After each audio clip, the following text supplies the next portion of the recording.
We get letters, and this one was a doozy. I like that you address the issues of Black America. So far, so good, but then it took a turn. I hate that you make it seem like it is Black America's fault. I make it seem like Black America's fault? Sure, things are better than they were, but please do not forget that the people who make laws barring people of color from restaurants, water fountains, and the fronts of buses are still alive and making the laws of today. What? Frankly, I have seen certain changes in the United States over the last 2 years that surprised me. I've seen levels of compliance with the Civil Rights Bill and changes that have been most surprising. So on the basis of this, I think we may be able to get a Negro president in less than 40 years. I would think that this could come in 25 years or less. Bull Connor is still alive? You can never whip these boys if you don't keep you and them separate. I found that out in Birmingham.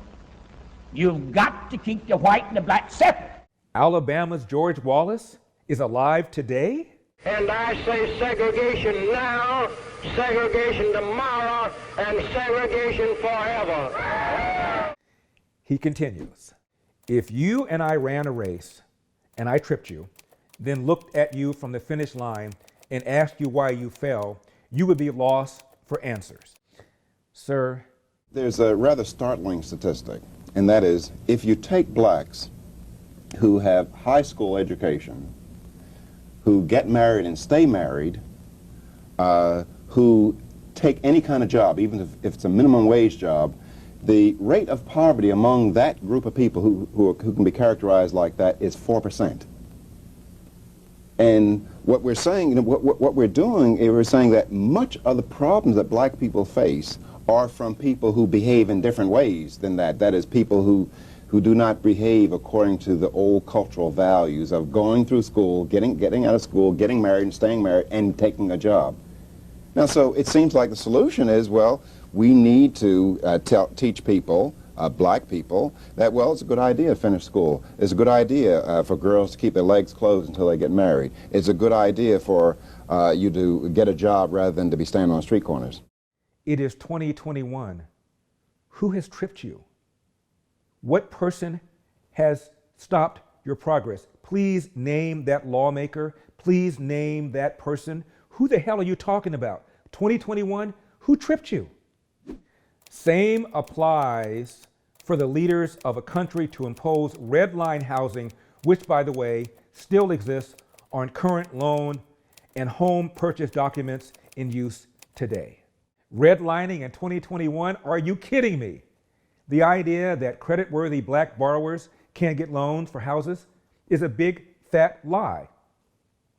A young lawyer named Barack Obama joined with other lawyers and filed a class action lawsuit against Citigroup on behalf of 186 plaintiffs who claim that because of their race, they were denied mortgages.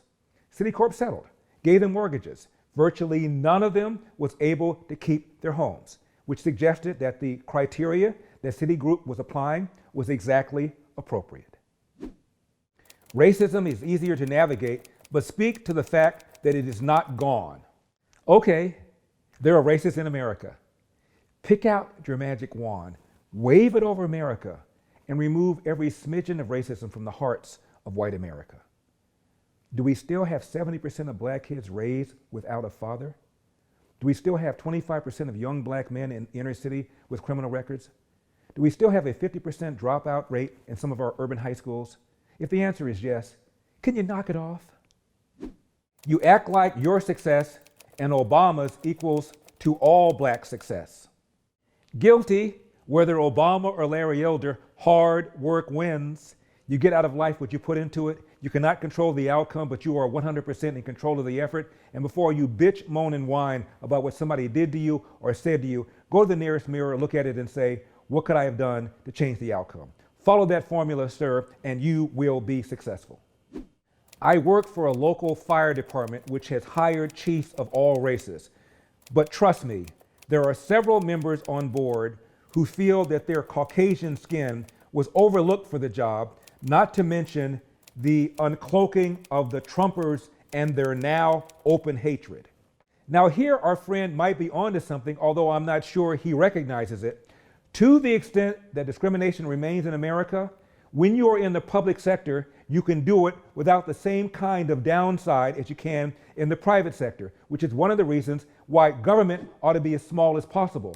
Believe it or not, most fire departments in America are voluntary or even private. Maybe that's the answer to your problem, sir. You want to make sure you're not jacked over, want to make sure that your talent is recognized. Maybe you ought to push to have your fire department privatized. Didn't think I was going to go there, did you? How about telling both sides versus saying if you work hard and keep your head down, you will be okay? If you work hard and keep your head down, you'll be better off than if you didn't work hard and you didn't keep your head down. How's that? Laughable that you cannot see the faces of our country's leadership and law enforcement and think, oh yes, everything is great now. $10,000 to your favorite charity where I said everything is great now. $10,000 to your favorite charity where I said racism no longer exists. Let me tell you something.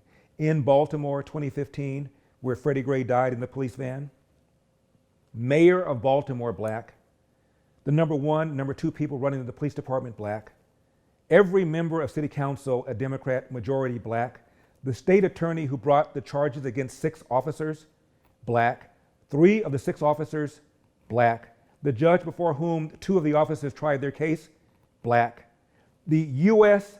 Attorney General at the time, Loretta Lynch, black, and the United States President at the time, Barack Obama, black. And you want to talk about systematic racism, structural racism, endemic racism, when blacks are, in this case, running the place? Knock it off. Perfect example is the fact that far more Caucasians agree with your positions and praise you to the high heavens for them. Far more Caucasians agree with my position and praise me to the high heavens, like Nancy Pelosi, like Chuck Schumer,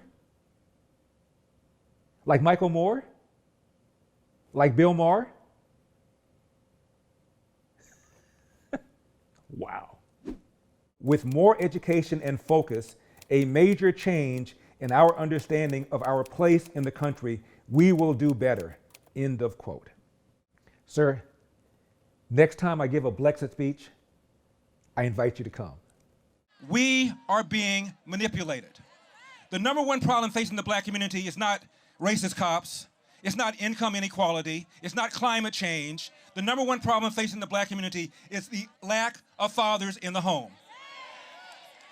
70% of black kids are raised without fathers. And forget about elder. Barack Obama said a kid raised without a father is 5 times more likely to be poor and commit crime, 9 times more likely to drop out of school, 20 times more likely to end up in jail. Now the question is, why have we gone from 25% of black kids born outside of wedlock in 1965 to 70% today? And the answer is, it's the welfare state. The welfare state is incentivizing women to marry the government and allowing men to abandon their financial and moral responsibility. And that's what we ought to be talking about. But we're not having that conversation because, again, they are manipulating us. They want us to think about racism, racism, racism. I thought that we put a fork in that when Barack Obama got elected in 2008. I mean, this is a man who got a higher percentage of the white vote than John Kerry did 4 years earlier. And by the way, Donald Trump got a lower percentage of the white vote than Mitt Romney did 4 years earlier. And about this BS about Donald Trump sending a racist dog whistle to his supporters, riddle me this. The city over 100,000 that voted most for Donald Trump is Abilene, Texas. The city is about 140 years old. Guess which city of 140 years old just elected a black mayor? Abilene, Texas. Now, how does a racist city that pulled the lever for Donald Trump turn around and then vote for a black mayor overwhelmingly to run the town? How does that happen? My father told my brothers and me the same thing all the time. Hard work wins. You get out of life what you put into it. You cannot control the outcome, but damn it, you are 100% in control of the effort. And before you moan about what somebody did to you, look at the mirror and say to yourself, what could I have done to change the outcome? And finally, my father always told my brothers and me, sooner or later, bad things are going to happen. How you respond to those bad things will tell your mother and me if we raised a man. Keep those cards and letters coming, folks.